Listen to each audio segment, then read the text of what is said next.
C'est un rituel désormais bien rodé. Tous les ans, le CEDIF, en présence de son président, André Santini, nous dévoile ses projets, ses chantiers, ses innovations. Cette année, la visite s'est terminée ici, devant la station de transfert de Joinville-le-Pont, une station qui, évidemment, là ça se voit, est en travaux pour faire un bâtiment juste devant qui sera sur pilotis pour mettre à l'abri d'une éventuelle crue centenale de la Marne qui est là à quelques dizaines de mètres tous les équipements électriques, tout ce qui n'aime pas avoir les pieds dans l'eau.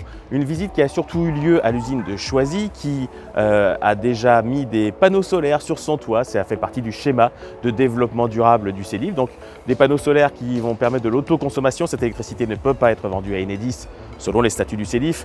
Mais voilà, c'est de l'autoconsommation, c'est un pilote, c'est pour voir ce que ça va donner, si ça peut être étendu à d'autres installations du syndicat. L'usine de Choisy qui fait aussi peau neuve au niveau des filtres à sable.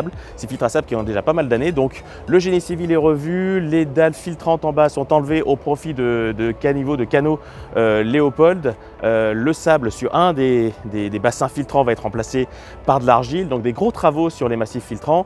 Des gros travaux, il y en a tout le temps avec le CEDIF puisqu'ils ont souligné le très bon rendement de leur réseau. 90,18%, voilà, ça faisait partie de leur projet. Ils y sont arrivés, ça fait partie des très bons rendements en France. Le CEDIF qui est plutôt fier de cette performance vu l'étendue du territoire et qui l'explique par une chasse aux fuites particulièrement intense avec des loggers, avec des équipes qui partent un petit peu partout pour que les abonnés continuent à avoir de l'eau et surtout que cette eau ne soit pas gâchée.